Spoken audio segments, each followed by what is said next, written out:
महाराष्ट्र सरकारने मुख्यमंत्री माझी लाडकी बहीण योजना सुरू करून शेतकऱ्यांच्या तोंडाला पाणी पुसण्याचे काम केले आहे, असा घणाघात माजी आमदार चरण वाघमारे यांनी केला आहे। मुख्यमंत्री माझी लाडकी बहीण योजनेसाठी विविध अटी घालून 1500 रुपये प्रति महिना मानधन देण्याची केलेली घोषणा, तसेच मागील वर्षी एसटी मध्ये महिलांना प्रवासात सूट ह्या योजना लाभदायक असल्या तरी शेतकऱ्यांना शेतात पेरणीपासून कापणीपर्यंत आणि पशुपालनासाठी मजूर मिळेनासे झालेले आहेत। मुख्यमंत्री माझी लाडकी बहीण योजनेऐवजी शेतकरी लाडकी बहीण आणि लाडका भाऊ योजना सुरू केली असती आणि या योजनेसाठी शेतात कामाला जाणाऱ्या शेतकरी किंवा शेतमजूर महिलांना आणि पुरुषांना प्रोत्साहन अनुदान म्हणून प्रति महिना 1500 रुपये दिले असते, तर शेतीला आणि शेतकऱ्यांना सुद्धा चांगले दिवस आले असते। त्याचबरोबर महाराष्ट्र शासनाने मोदी आवास योजना ओबीसी समुदायासाठी सुरू केली असून लाखो लोकांना घरे मंजूर करण्यात आली।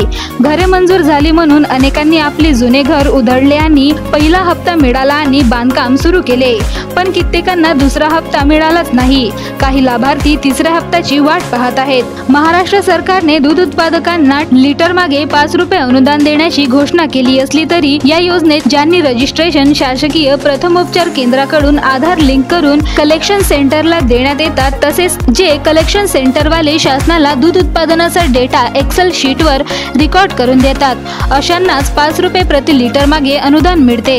त्याचबरोबर केंद्र आणि राज्य शासनाने प्रधानमंत्री किसान तसेच शेतकरी सन्मान निधी अंतर्गत प्रति शेतकरी 6000 अधिक 6000 असे एकूण 12000 रुपये प्रति शेतकरी देत असताना डीएपी खताचे भाव 1200 रुपयांवरून 1750 रुपये केले।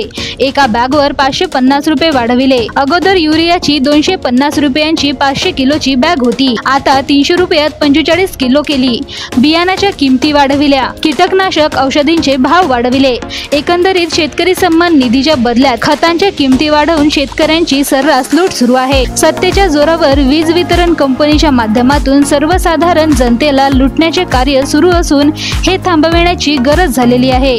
यासाठी पुढच्या काळात लोक चळवळ उभी राहिली पाहिजे, अशी मागणी विकास फाउंडेशनचे संस्थापक अध्यक्ष माजी आमदार चरण वाघमारे यांनी महाराष्ट्र सरकारला तसेच महाविकास आघाडीतील प्रमुख नेत्यांना केली आहे। काय सांगेल नेमकी कशा प्रकारचे पत्रकार परिषद घेतलेली आहे, कोणते कोणते मुद्दे घेतलेले आहे, का सविस्तर सांगाल?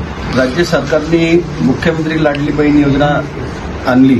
1500 रुपये एका बहिणीला देण्याचे वेगवेगळ्या प्रकारचे निकष लावून घोषणा केली। त्या संबंधामध्ये प्रत्येक गावामध्ये, प्रत्येक सेतू केंद्रामध्ये, अंगणवाडीमध्ये, ग्रामपंचायतीमध्ये लाईन लागलेल्या आहेत आणि आता शेतकऱ्यांची पेरणीची वेळ आहे, रोवणीची वेळ आहे। अशा परिस्थितीत महिला मजुरांशिवाय शेतीचे कामं होऊ शकत नाही अशी स्थिती निर्माण झालेली आहे। शासनाला मला हे सांगायचे होते की शेतकरी लाडली बहीण आणि भाऊ योजना आणली असती आणि शेतामध्ये काम करायला जे पुरुष आणि स्त्रिया जातात त्यांना शेतकरी तर वेगळा रोजी दिलीच असते, पण सरकारने जर प्रोत्साहन अनुदान दिला असता तर शेतीमध्ये जे मजुरा अभावी शेती होऊ शकत नाही, पडीत राहते, शेतीला चांगले दिवस आले असते, शेतकऱ्यांना चांगले दिवस आले असते। पशु घटकांची संख्या जी घटलेली आहे, पशूंची संख्या, त्या संख्येमध्ये वाढ झाली असती। कत्तलखान्यामध्ये जनावर कसाबाकडे जातात, परवडत नाही, मजूर भेटत नाही, या गोष्टीसाठी जात असतात, ती उणी भरून निघाली असती। आणि म्हणून सरकारने याऐवजी म्हणजे या योजनेचा आम्ही सन्मानच करतो, पण शेतकरी लाडली बहीण आणि भाऊ योजना ग्रामीण भागासाठी आणली असती आणि शहरी भागासाठी जे विविध व्यवसायामध्ये किंवा व्यापारामध्ये मजूर कामाला जातात अशा लोकांना प्रोत्साहन अनुदान 1500 रुपये दिले असते तर खऱ्या अर्थानं म्हणजे प्रत्येक कामामध्ये एक जिद्द तयार झाली असती। कारण मागच्या काळामध्ये अटल बिहारी वाजपेयी देशाचे पंतप्रधान असताना त्यांनी एक सुंदर सुविचार दिला होता की बिना कामानं अनुदान देणं हे चूक आहे। काल मला वाटतं एका सोशल मीडियावर पण ती बातमी आली। त्याचप्रमाणे मोदी आवास योजना राज्य सरकारने आणली मोदीजीच्या नावानं ओबीसी लोकांसाठी। अजूनही दुसऱ्या हप्त्याचे पैसे आले नाही, तिसऱ्या हप्त्याचे पैसे आले नाही। अनेक लोकांचे काम अंतिम टप्प्यात आलेले आहेत। अंतिम टप्पा केव्हा मिळेल याची त्यांना प्रतीक्षात आहे।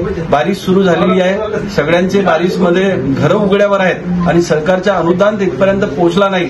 जर मोदी आवास योजना हे गेल्या वर्षभराच्या पूर्वी सुरू झाली आणि तो अनुदान जर त्या योजनेवर पुरेसा राज्य सरकारकडे उपलब्ध नसेल तर लाडली बहिणीच्या 1500 रुपयाचे अनुदान पहिला हप्ता सरकार जाण्याच्या पूर्वी येतो किंवा नाही याची सुद्धा शंका आहे। म्हणून ज्या योजना सरकारने सुरू केलेल्या आहेत यापूर्वी त्या योजनेवर शासनाने पूर्ण निधी दिला पाहिजे। लाडली बहिणीच्या संबंधामध्ये ऑगस्ट महिन्यापर्यंत जर जिल्हा संनियंत्रण समिती छाननी करणार असेल त्या बहिणीला एकही हप्ता मिळणार नाही अशी स्थिती निर्माण झालेली आहे.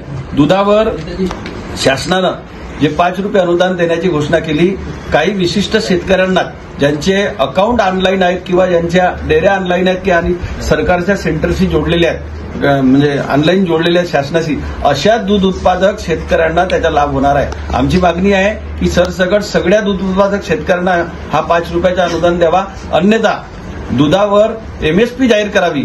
किमान 35 रुपये प्रति लिटर दूध जर दुधाची किंमत ठरवली तर एकही शेतकरी या योजनेपासून वंचित राहणार नाही. सरकारला आपली यंत्रणा लावायची गरज पडणार नाही. ज्याप्रमाणे धानाला शासन भाव ठरवते, सोयाबीनला ठरवते, इकडे कापसाला ठरवते, तुरीला ठरवते, त्याप्रमाणे दुधाला सुद्धा दुधाचे भाव सुद्धा शासनाने निश्चित करावे अशी आपली मागणी आहे. पीएम किसान सन्मान योजना, शेतकरी सन्मान निधी 6,000 रुपये राज्य सरकार देते, 6,000 रुपये केंद्र सरकार देत आहे आणि हे निधी एका शेतकऱ्याला 12,000 रुपये मिळत आहे. काही शेतकरी ज्यांनी रिटर्न फाईल केला पण टॅक्स भरायची गरज पडली नाही, त्या स्लॅबपर्यंत पोहोचले नाही, अशाही शेतकऱ्यांकडून वसुली सुरू आहे. अनेक शेतकरी असे आहेत की ज्यांनी केवायसी केली पण 6 महिन्यापासून त्यांच्या खात्यात पैसे सुरू झाले नाही. दुसरीकडे 12,000 रुपये देताना डीएपी खताच्या किमती, जे 1200 रुपयाची एक डीएपीची बॅग होती ती 1750 केली, 550 रुपये वाढवले. युरिया खताची बॅग 50 किलोची जी 250 रुपयात भेटत होती ती आता 45 किलोची करून 300 रुपये भाव केला. बियाण्याच्या किमती वाढवल्या, कीटकनाशक औषधीच्या किमती वाढवल्या. म्हणजे तुम्ही शेतकरी सन्मान निधी शेतकऱ्यांना देऊन दुसरीकडे शेतकऱ्यांची खताच्या किमती वाढवून सर्रास लूट करण्याचा प्रकार हा सरकारच्या माध्यमातून दिसून येतो. इलेक्ट्रिक बिलामध्ये जे घरगुती बिल आहेत आणि शेतीचे बिल आहेत त्या दरामध्ये इतकी मोठ्या प्रमाणात वाढ झालेली आहे की शासन एकीकडे एक घोषणा करते तर दुसरीकडे इतका भरमसाठ महागाई वाढवत आहे की त्यामुळे शेतकऱ्यांना किती अनुदानाच्या योजना दिल्या किंवा इतर लोकांनाही दिल्या तरी त्या परवडणाऱ्या नाही आहेत. आता राज्याचे विधानसभेचे सत्र सुरू आहे. त्या विधानसभेच्या सत्रामध्ये शासनाने आमच्या या मागण्याची दखल घ्यावी अशी आपल्या माध्यमातून आम्ही विनंती करतो.